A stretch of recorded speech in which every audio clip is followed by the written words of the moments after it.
Hello everyone, কেমন আছেন? আমি ভালো আছি। আজকে আপনাদের সঙ্গে শেয়ার করছি এই সকালটায় কীভাবে একটু চা করে খাবো। চা করবো না, একটু বাসন কফি করবো, ব্ল্যাক কফি। সকালবেলা মেয়ে বেরিয়ে গেছে, আজকে সকাল থেকে জল ছিল না। এখানে না জল লাইটের খুব প্রবলেম। এই সসপ্যান আর কাপটা একটু ধুয়ে নিয়ে আগে।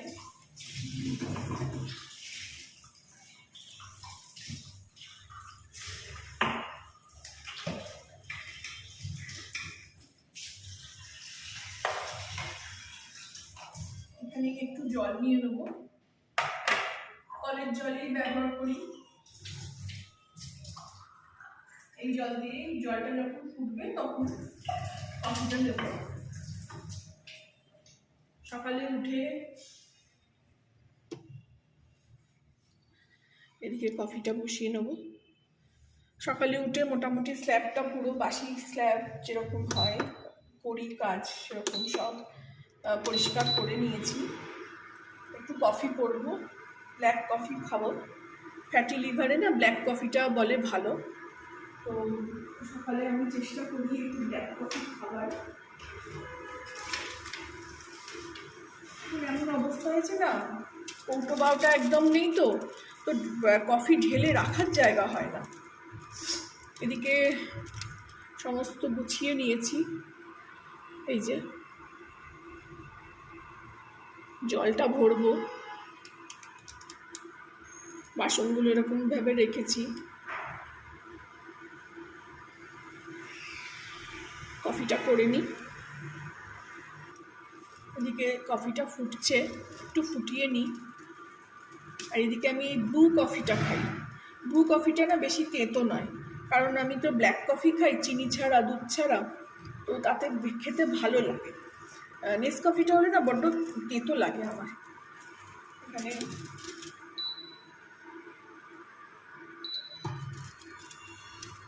এখন রাখার জায়গা নেই বলে বড্ড অসুবিধে। অনেকগুলোই কৌটো কিনেছি, কিন্তু আরও কিনতে লাগবে।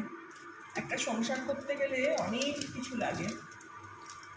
সবই 15 দিন হয়েছে আমরা এখানে এসেছি।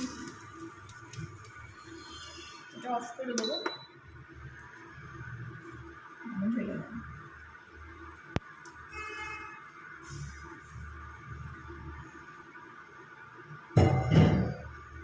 তার সঙ্গে একটুখানি মুড়ি নিয়ে নিয়েছি। তো আজকে সকালবেলার ব্রেকফাস্ট আমি এই করব, কারণ মেয়ে আজকে খেয়ে যেতে পারিনি, জল ছিল না বলে। ও চা বিস্কুট খেয়েই বেরিয়ে গেছে, অফিসেও ব্রেকফাস্ট করে নেবে। আমি তাহলে কফি আর চা মুড়িটা খেয়ে নিই। সকালে বিস্কুট খেয়েছি বলে আর খাবো না, একটু অল্প করে মুড়ি নিলাম, শুকনো মুড়ি দিয়ে কফিটা খাবো। খাওয়া হয়ে গেল, বাসন টাসন সব ধুয়ে রেখে আসলাম। আজকে বিছানার চাদর তুলেছি, চাদর তুলে এইখানে গোছা করে রেখে দিয়েছি। ওয়াশিং মেশিন নেই, কাচার খুব অসুবিধে। তবে এখানে একটা সুবিধে আছে যে একটা দোকান আছে আমাদের এই পাড়ায়, মানে পাড়ার থেকে একটু বেরিয়ে গেলে সেখানে আপনার একটা ওয়াশিং মেশিনের দোকান আছে, অনেকগুলো ওয়াশিং মেশিন আছে। তো সেখানে কাপড় জামা দিলে 1 কিলো করে কাচলে সেখানে 60 টাকা করে নেয়, কেচে আপনাকে পাট করে রেখে দেবে। আর যদি ইস্ত্রি করতে হয় তাহলে 100 টাকা নেয়। তো ভাবলাম যে হাতে কাচা খুব কষ্ট, এতদিন ওয়াশিং মেশিনে কেচেছি, এত বড় বড় চাদর, মেয়েও খুব রাগ করছে। তো তাই জন্য ভাবলাম যে সব উঠিয়ে একসঙ্গে কেচেই নেবো। আজকে ওই 15 দিন মতন, 15-16 দিন, হ্যাঁ 22 তারিখে এসেছি, 16-17 দিন হলো। তো একইভাবে চাদরে শুচ্ছি, তো ভাল লাগছে না আমার। তো আজকে চাদরটা গুছিয়ে মানে পেতে নেবো।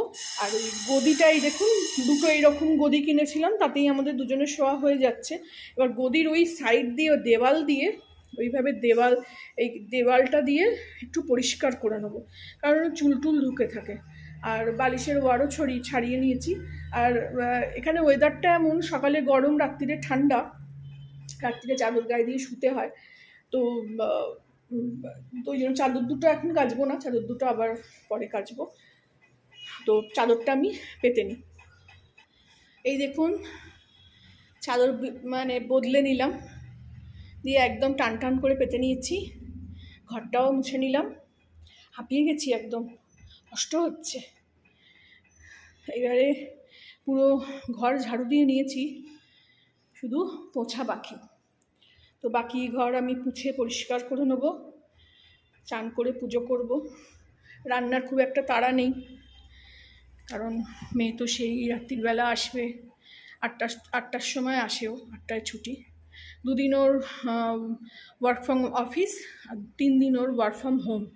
কালকে বুধ বৃহস্পতি শুক্রও বাড়ি থেকে কাজ করে, আর বাকি 2 দিনও অফিস যায়। তো যখন ও অফিস যায় তখন আমাকেই করতে হয়, কষ্ট হয়, ওইসব করা অভ্যেস নেই, আর করতে পারি না। তারপরে গরমে ঘাম হচ্ছে প্রচণ্ড, আর বাকি ও 3 দিন করে, আমাকে করতে দেয় না। তো এই হলো আজকে আমার সকালের রুটিন। পুরোটা শেয়ার করতে গেলে অনেক বড় ভিডিও হয়ে যায়, তো আজকে এখানেই শেষ করলাম। দেখা হবে আবার পরের কোনো ব্লগে। Thank you for watching.